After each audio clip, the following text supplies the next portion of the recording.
Ji-won Han was having a perfectly normal Tuesday. At least it started that way. He clocked in at exactly 7 in the morning like he did every day. The Nexus station hummed around him, a massive wheel of metal and light floating in space. Thousands of aliens walked through its corridors. Some had scales. Some glowed. Some looked like floating jellyfish.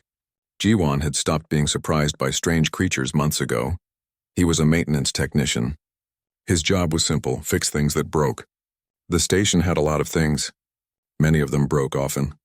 Ji-won spent his days crawling through access tunnels, replacing burnt circuits and arguing with machines that refused to work properly.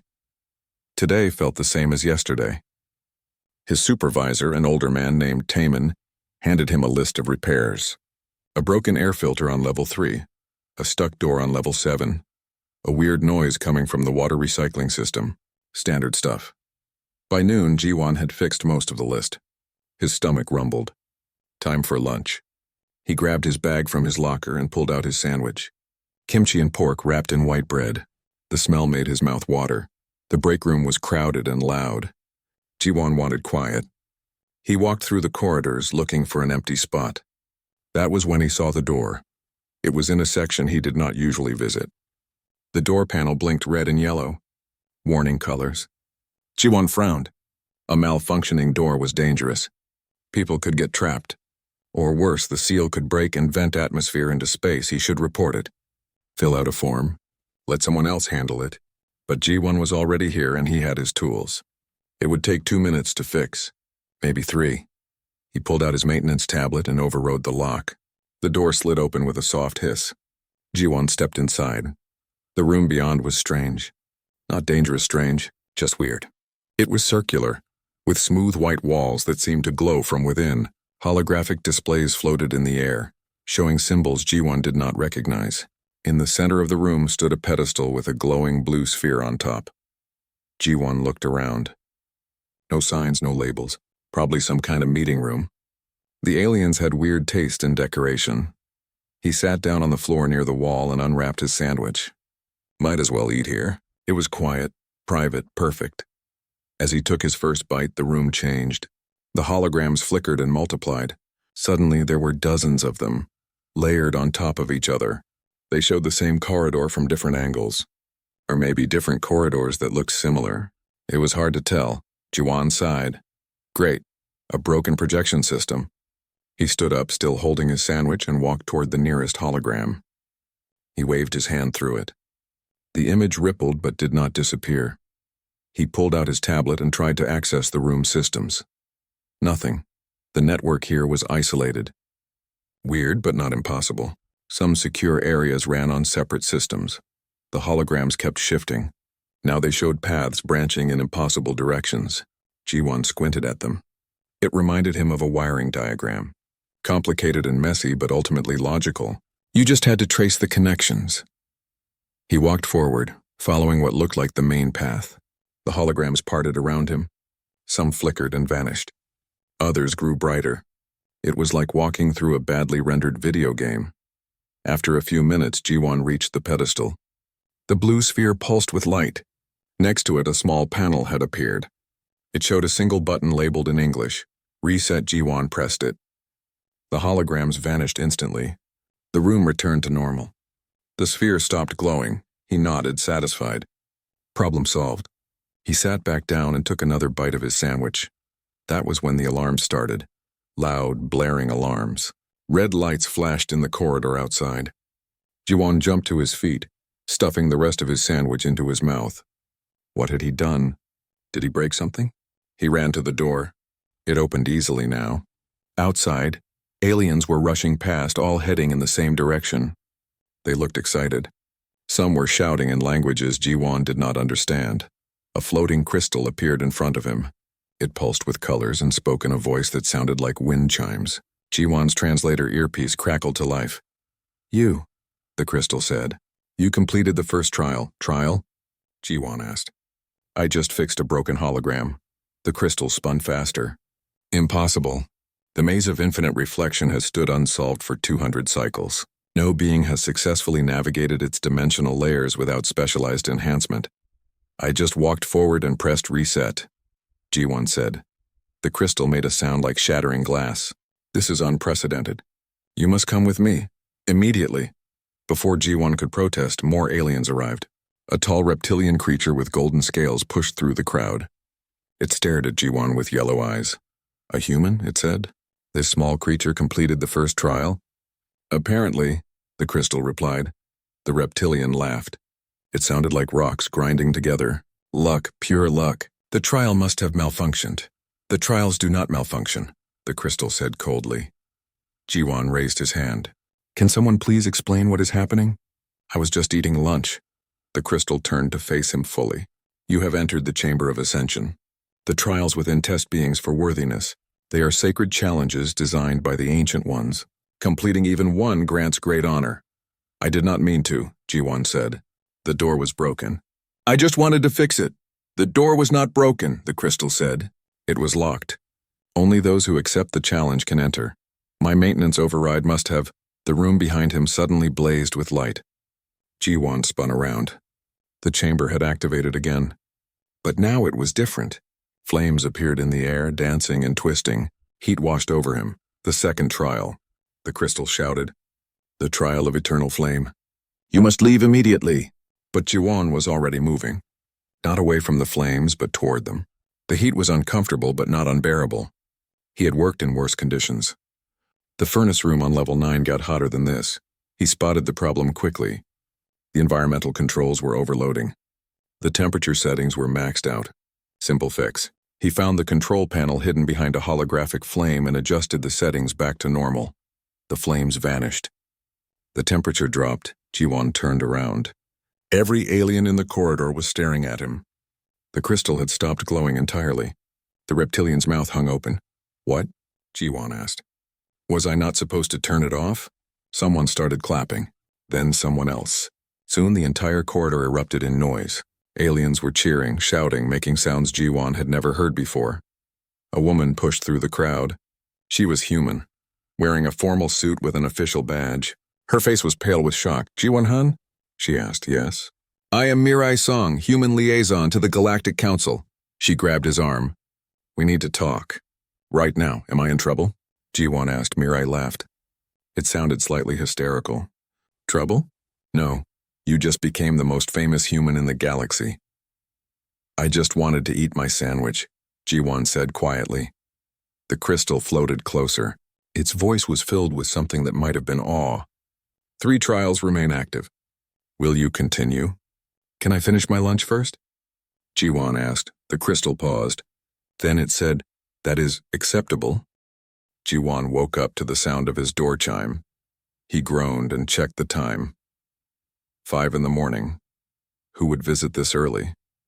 He shuffled to the door and opened it. A small floating drone hovered outside. It projected a hologram of an alien face he did not recognize. The face had too many eyes.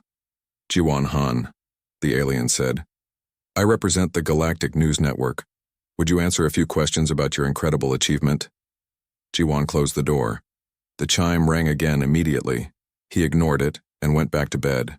By the time he gave up on sleep an hour later, there were 27 drones outside his door. Mirai had to send station security to clear them away. She arrived at his quarters looking tired. Her hair was messy, and she carried a large bag filled with documents. We need to talk about yesterday, she said, walking past him into his small living space. I already wrote the incident report, Ji-Wan said. I filed it last night. Mirai stared at him. An incident report. You completed 3 sacred trials and filed an incident report. The door malfunction needed to be documented, Ji-Wan said. And the environmental controls in that chamber are definitely not up to code. Mirai sat down heavily. She pulled out a tablet and showed him a video. It was him, walking through the holographic maze. The view was from above, showing angles that should not have existed. Ji-Wan looked like he was walking through walls and floors at the same time. That looks weird, Ji-Wan said. It is weird. Because you were walking through multiple dimensions simultaneously. Most beings cannot even perceive that many dimensions, let alone navigate them. I just followed the cables, Ji-Wan said. Power lines always take the shortest path. If you follow them, you can find the source. Mireille rubbed her temples. There were no cables. You were seeing dimensional pathways as if they were physical objects. Then the holograms were very realistic, Jiwan said. Before Mireille could respond, someone knocked on the door. An older human man entered. He wore glasses and a friendly smile. Hello, Jiwan. I am Doyun Choi. I study alien psychology and biology. May I run some tests? What kind of tests? Jiwan asked suspiciously. Just puzzles and questions. Nothing invasive. I want to understand how your brain works. Jiwan agreed, mostly to avoid thinking about the reporters outside. Doyen spent the next 2 hours showing him various problems and recording his responses. Pattern recognition, spatial reasoning, logic puzzles. Finally, Doyen sat back and smiled. Fascinating. Your approach is completely different from how other species solve problems. Is that bad? Jiwan asked. Not at all. Other species try to find the perfect solution. They calculate, optimize, search for elegance. You just try things until something works. It is messy, but effective. That is called troubleshooting, Jiwan said. Exactly. And it turns out the trials reward that kind of thinking. Mireille's tablet beeped. She looked at it and her face went pale. Oh no. What? Jiwan asked. Executor Vorn has issued a formal challenge. He says you must complete the remaining trials publicly or admit that you cheated. Who is Executor Vorn? A warmonger from the hegemonic species. They believe only military strength matters. He thinks humans are weak and wants to prove it. Can I just ignore him? Jiwan asked. Not really. If you refuse, it will look like Earth has something to hide. It could damage our reputation in the Galactic Council. Jiwan sighed. How many trials are left? 7. You completed 3 already. And what happens if I fail? Mireille hesitated. The trials become dangerous after the 3rd one. People have died. Jiwan thought about it. He did not want to be famous. He did not care about impressing aliens. But he also did not want to cause problems for Earth. Humans were still new to the galaxy. They needed friends, not enemies. Okay, he said. I will do it. The 4th trial was scheduled for 2 days later. The Galactic Council set up viewing stations across the Nexus. Thousands of aliens gathered to watch. Millions more watched from their home planets. Jiwan stood outside the chamber, feeling nervous. Mireille stood next to him, along with Doyun and Thalin, the crystal being who had first found him. You do not have to do this, Mireille said for the 10th time. I know, Jiwan said. The large reptilian from before approached. Kyle Brightscale. He was the current record holder with 5 completed trials. Human, Kyle said. A word of advice. The 4th trial tests logic. Do not try to fight it. Let the patterns guide you. Thank you, Jiwan said. Kale nodded and stepped back. Jiwan walked into the chamber. The 4th trial was called the Labyrinth of Living Logic. The room filled with floating symbols. They moved and changed, forming equations that shifted before Jiwan could read them completely. He understood immediately. It was like debugging code. You could not solve everything at once. You had to work step by step, testing and checking. Jiwan started with the simplest symbols. He found patterns. When he touched one symbol, others changed in response. He tried different combinations, learning from what did not work. It was slow, frustrating, but familiar. This was just like tracing a fault in a complex system. Keep trying. Stay patient. The answer would come. 2 hours later, he solved it. The symbols arranged themselves into a final pattern and vanished. The room returned to normal. Outside, the crowds erupted in cheers. Jiwan stumbled out, exhausted. Mireille caught him before he fell. 4 down, she said. Are you okay? Tired, Jiwan said. Can I rest before the next one? You can rest for a week if you want, Mireille said, but Jiwan knew delay would just make him more nervous. Tomorrow, he said. I will do the 5th trial tomorrow. The 5th trial was the void that listens. Ji-won entered the chamber and everything disappeared. No light, no sound, no sensation of any kind. Just emptiness. Most beings panicked in the void. They felt themselves dissolving, losing their sense of self. But Ji-won had worked long shifts in the maintenance tunnels. He knew how to stay calm in uncomfortable situations. Besides, he was exhausted. The void was quiet, peaceful in a strange way. He closed his eyes, even though there was nothing to see, and let himself drift. He fell asleep. When he woke up, the trial was over. He was lying on the floor of the chamber. Mireille was shaking his shoulder, looking both relieved and exasperated. "Did you just sleep through the trial of eternal darkness?" she asked. It was quiet. Ji-won said, "And I was tired." Outside, Kale was laughing. The big reptilian clapped Ji-won on the shoulder hard enough to make him stumble. "You are insane, human. I thought I would die in that trial. You took a nap." Thalen floated closer. The crystal's light pulsed thoughtfully. 5 trials. You have matched Kale's record. Will you continue?" Ji-won looked at Mireille. She gave him a small nod. The choice was his. "How many are left?" he asked. 5, Thalen said. "But no one has survived the 6th trial. Ever." Ji-won took a deep breath. "Let me think about it." Ji-won sat in a quiet bar on the lower levels of the station. Kale sat across from him drinking something that glowed blue. Ji-won had a beer. It tasted like home. "The 6th trial almost killed me," Kale said. "I entered it feeling confident. I left it broken. It took me months to recover." "What was it like?" Ji-won asked. Kale stared into his drink. "I lived 1,000 lives at once. Every choice I could have made, I experienced. Every path I could have taken. It was too much. My mind could not handle it. How did you survive?" "I did not complete it. I fled. The trial let me go because I gave up." Kale looked at Ji-won. "You should give up too. You have already done more than anyone expected." "Maybe," Ji-won said, but he knew he would not give up. Not because of pride, not because of fame, but because Executor Vorn was watching, waiting for him to fail. If Ji-won quit now, Vorn would use it as proof that humans were weak. The 6th trial began the next morning. The galaxy watched again. This time even more beings tuned in. Ji-won had become famous across 100 worlds. He stood outside the chamber, breathing slowly. Doyen had given him advice. Mireille had given him encouragement. Thalen had simply said, "Good luck." Ji-won stepped inside.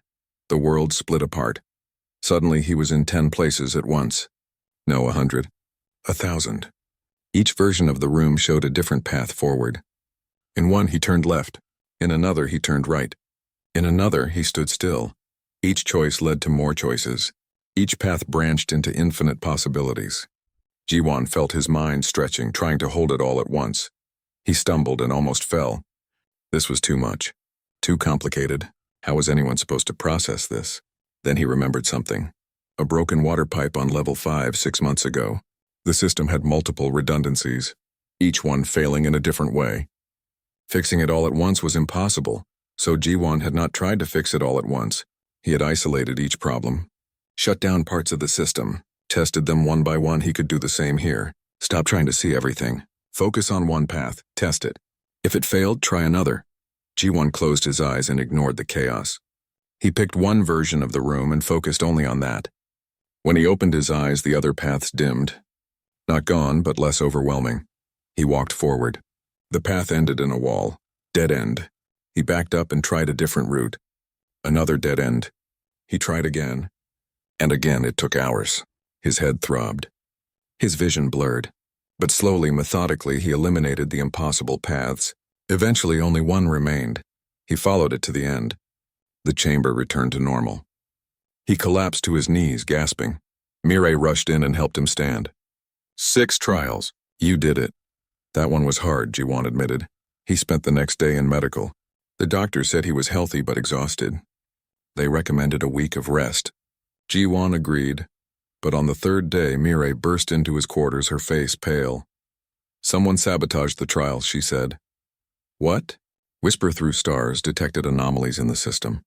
Someone added extra hazards to the last trial. You were not supposed to survive it.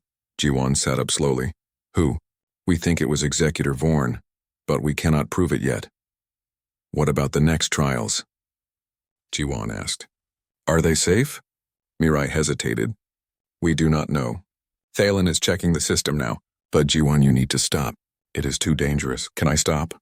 He asked quietly. Mirai looked away. No. Thalen says once you reach the 6th trial, you cannot quit. The system locks you in.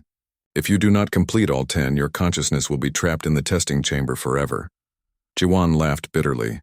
So I keep going or I die. We are looking for a way to free you, Mirai said.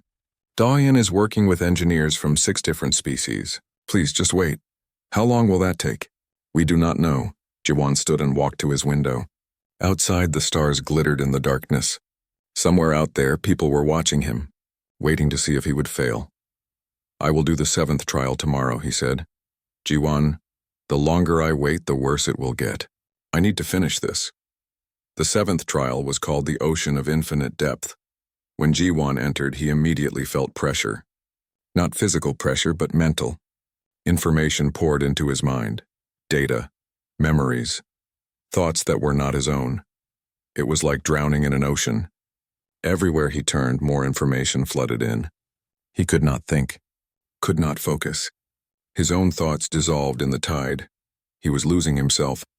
Then something caught his attention. A memory. His first day on the Nexus station. Taemin, his supervisor, showing him the safety procedures. One lesson stood out: if you panic underwater, you die. Stay calm, find a reference point. Move deliberately. Ji-won stopped fighting the flood of information. He let it wash over him. He found a single memory of his own and held on to it. His mother's kitchen. The smell of soup. The sound of her voice. Using that memory as an anchor, he pushed forward. Slowly. Carefully. He did not try to understand the information. He just moved through it. Hours passed, or maybe days. Time felt strange here. But eventually he found the surface. The information receded. He stood in an empty chamber, shaking and cold. When he stumbled out, Mirai caught him. He could barely stand. His nose was bleeding. He felt wrong, like pieces of himself were missing. Get him to medical, Mirai shouted. The doctors kept him under observation for 2 days. They said the trial had damaged his mind. Not permanently, but he needed time to heal. Thalen visited him in the hospital. The crystal floated beside his bed, its light dim with concern. The sabotage was deliberate, Thalen said. Vorn wanted you to die in that trial. We have proof now. What happens to him? Ji-won asked. His voice was rough. He will face charges. But that does not help you. There are still 3 trials remaining. Can you remove the sabotage from them? We are trying. But the system is ancient and complex. We might make things worse. Ji-won closed his eyes. 3 more trials. 3 more chances to die. Or to be trapped forever. A soft presence touched his mind. Gentle like wind through leaves. Whisper through stars appeared at the foot of his bed. The psychic being spoke directly into his thoughts. Not words, but feelings, comfort, support, and offer. You want to help? Ji-won asked aloud. The feeling of affirmation washed over him. Whisper could link their consciousness during the trials. Ji-won would not face them alone. Ji-won smiled weakly. Thank you. Across the galaxy, news of the sabotage spread. Species that had ignored the trials now paid attention. Messages of support flooded the station. Other survivors of past trials sent advice, gifts, encouragement. Kale arrived with a case of his homeworld's strongest alcohol. For after you finish, he said, or during, I will not judge. Even species that had been suspicious of humans now offered help. The tide of opinion turned against Vorn. He had tried to murder someone during a sacred trial. That was unforgivable. But none of that would matter if Ji-won could not survive the last 3 trials. Ji-won spent 3 days recovering. His body healed quickly, but his mind needed more time. Sometimes he would forget where he was. Other times he remembered things that never happened. Echoes from the 7th trial. Daoyan visited every day. He ran tests, asked questions, and reassured Ji-won that the confusion would pass. It was like recovering from a concussion, Daoyan explained. The brain just needed time. On the 4th day, Ji-won felt ready. He could think clearly again. The memories had settled into their proper places. He was still afraid, but fear was manageable. Panic was not. "I want to do the 8th trial," he told Mireille. She looked tired. Her hair was tied back messily, and dark circles shadowed her eyes. She had not been sleeping well. "Are you sure?" she asked. "No," Ji-won admitted, "but waiting will not make me more sure." The 8th trial was scheduled for the next morning. The entire galaxy seemed to hold its breath. Vorn had been arrested, but his followers still watched, hoping Ji-won would fail. Before entering the chamber, Ji-won met with Whisper through stars. The psychic being floated beside him, their forms shimmering with soft colors. "You will stay with me?" Ji-won asked. Feelings of affirmation and warmth flooded his mind. Whisper would not leave him alone. Ji-won nodded. "Thank you." He stepped into the chamber. Whisper's presence followed, a gentle touch at the edge of his thoughts. The 8th trial began. It was called the Mirror That Judges. A figure appeared in front of Ji-won. It looked exactly like him. Same face, same clothes, but its eyes were different, cold, empty. "Hello, Ji-won," the mirror said. "I am every choice you did not make, every path you did not take, every failure you tried to forget." More figures appeared, versions of himself. One looked angry, one looked sad, one looked broken and defeated. "Look at what you could have been," the angry version said. "You were smart enough to be an engineer, but you chose an easy job. You settled. You could have been brave," the sad version said, "but you played it safe. You never took risks."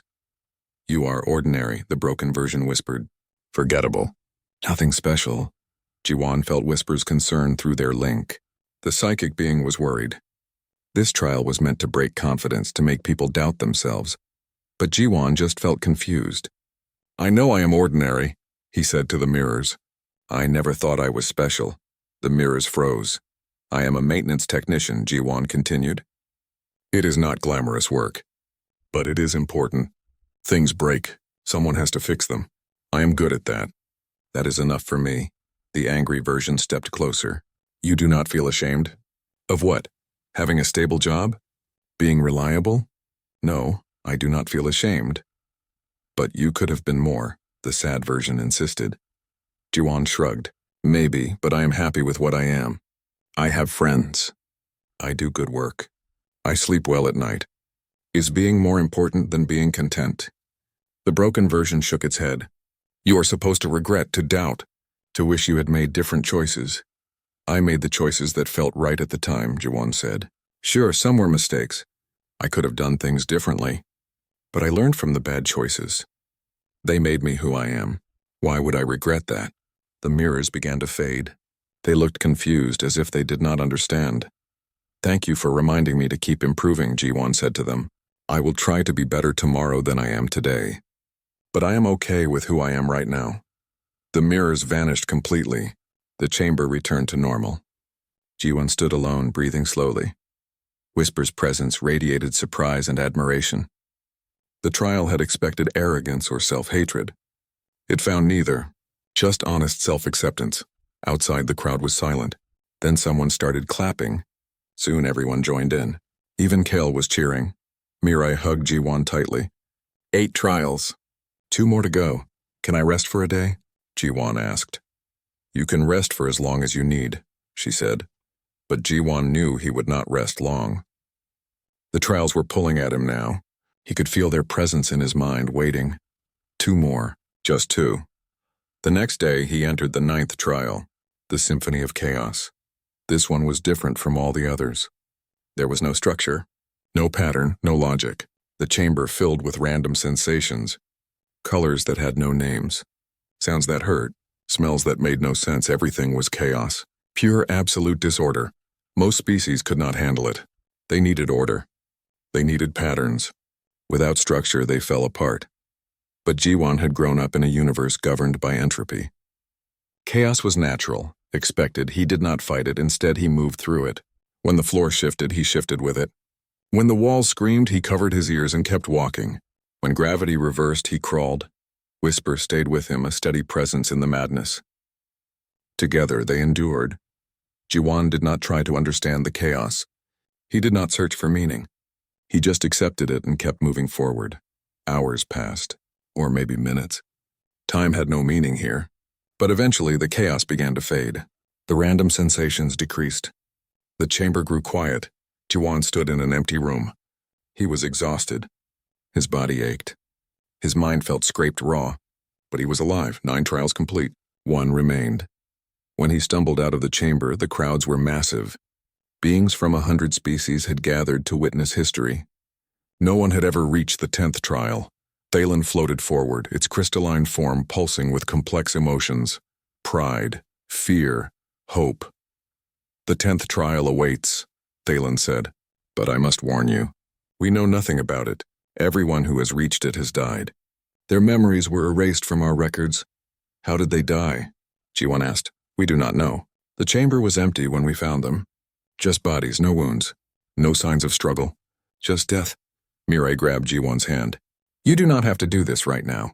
Take time, rest, prepare. But Jiwan shook his head. Waiting will just make me more afraid. I need to finish this. Kale stepped forward. The big reptilian put a hand on Jiwan's shoulder. You are braver than anyone I have ever met, human. Win or lose, you have earned my respect. Thank you, Jiwan said. Whisper through stars floated closer. Their mental voice was gentle but firm. They would stay with him until the end. Whatever came, he would not face it alone. Jiwan took a deep breath. His hands were shaking. His heart raced. But he walked toward the chamber anyway. The galaxy watched. Millions of beings held their breath. Some prayed to their gods. Others simply hoped. Jiwan stood at the threshold of the 10th trial. Behind him, the people who had become his friends. Ahead, the unknown. He stepped inside. The 10th chamber was empty. Just white walls and silence. No holograms. No challenges, nothing. Jiwan stood in the center, waiting. Whisper's presence flickered at the edge of his mind, uncertain. Then a voice spoke. It did not come from any direction. It simply existed, filling the space. Why do you continue? The voice asked. Jiwan blinked. What? Why do you continue? The voice repeated. You have faced death 9 times. You could have stopped. You could have failed. But you kept going. Why? Jiwan thought about it. He could feel the question reaching into his mind, searching for lies. This trial wanted the truth because if I stop, I die, he said slowly. The trials locked me in after the 6th one. I keep going because I want to live. The voice was quiet for a moment. That is survival instinct. But there is more. Why else? Jiwan rubbed his face. He was tired, so tired. Because people are counting on me. Mirai, Doyen, all the humans watching. If I fail, it makes them look bad. I do not want to let them down. Duty to others, the voice said. But there is still more. Look deeper, Jiwan closed his eyes. Why did he really keep going? Was it just fear and obligation? No. There was something else. Something simpler. Because I started it, he said quietly. And when I start something, I finish it. That is just who I am. I do not give up halfway. Even when things are hard. Especially when things are hard. I keep going until the job is done. The voice was silent. Jiwan felt it, considering his answer. Testing it for deception. You seek no glory? The voice asked. No, I just want to go home and sleep in my own bed. You do not wish to prove yourself superior? I am not superior. I am just stubborn. You do not dream of being remembered as great? Jiwan laughed. It sounded hollow in the empty chamber. I am a maintenance technician. I fix things. When I do my job right, nobody notices. That is fine with me. I do not need to be great. I just need to be useful. Light flooded the chamber. Jiwan shielded his eyes. When the brightness faded, the voice spoke again. But now it sounded different, warmer, almost pleased. You have completed the 10th trial, it said. That was it? Just a question? The most difficult trial of all. Most beings cannot answer truthfully. They lie to themselves. They claim noble motivations while hiding their real desires. You spoke plainly, without pretense. That is rarer than you know. The chamber began to change. Walls became transparent, revealing data streams and ancient code. The voice continued. These trials were created long ago. The species who made them had evolved beyond physical form. They had transcended matter and achieved perfection, or so they believed. What happened to them? Jiwan asked. They destroyed themselves. Their perfection made them arrogant. They forgot how to adapt, how to change, how to be wrong. When they faced a problem they could not solve with their superior minds, they simply ceased to exist. Jiwan felt a chill. So these trials were not tests of transcendence. They were tests of humility, of practical wisdom, of the ability to adapt and persist without pride. The ancient ones created them hoping to find a species that could balance advancement with groundedness. And I passed because I am ordinary. You passed because you embrace being ordinary. Most advanced species forget that excellence does not require transcendence. You prove that simple competence and honest persistence are their own forms of mastery. The chamber returned to normal. A door appeared that had not been there before. Jiwan walked toward it. "Thank you," the voice said as he reached the door, "for reminding the galaxy what we had forgotten." Jiwan stepped through. The noise hit him like a wave. Thousands of beings cheering, screaming, celebrating. Mireille tackled him in a hug so fierce it knocked the breath from his lungs. Kale roared with triumph. Even Thalen spun in rapid circles, its crystal form blazing with joy. Whisper through stars wrapped their presence around him, radiating pure happiness. "You did it," Mireille said, tears streaming down her face. "You actually did it. Can I go home now?" Jiwan asked. Everyone laughed. The next few days were chaos. The Galactic Council wanted to honor Jiwan. Every news network wanted interviews. Dozens of species sent gifts and invitations. Executor Vorn was sentenced to imprisonment for sabotage. His followers scattered. The hegemonic species issued a formal apology to Earth. Earth's status in the galactic community changed overnight. Humanity was no longer seen as primitive newcomers. They were respected equals. The Council offered Earth an advanced seat in galactic governance. Mireille was promoted to senior ambassador. Doyen's research became required reading at universities across the galaxy. His paper was titled, "Sometimes the best solution is good enough," but Jiwan just wanted to go back to normal. After 3 weeks of ceremonies and celebrations, he finally got his wish. He returned to his job in maintenance. Taman welcomed him back with a handshake and a new work assignment. A stuck door on level 7, a broken air filter on level 3. Jiwan smiled. This felt right. This felt like home. At lunch, he sat in the regular break room eating his kimchi sandwich. Other maintenance workers joined him, joking about whether fixing plasma conduits was exciting enough after saving galactic honor. "It is exactly exciting enough," Jiwan said. Life went back to normal. Mostly. Sometimes aliens recognized him in the corridors. Sometimes reporters still tried to get interviews. But Jiwan politely declined and went about his work. The trials changed, though. The Galactic Council reformed the system based on what Jiwan had taught them. Future challenges would test practical wisdom instead of transcendent abilities. Other species began studying human methods. Universities added courses on human problem-solving. Engineers across the galaxy learned the value of trial and error, of good enough solutions, of persistent competence. 6 months after completing the trials, Jiwan received a visitor. Kale appeared at his door with a case of glowing blue alcohol. "I brought drinks," the big reptilian said. "I wanted to tell you something." They sat in Jiwan's small quarters. Kale poured 2 glasses.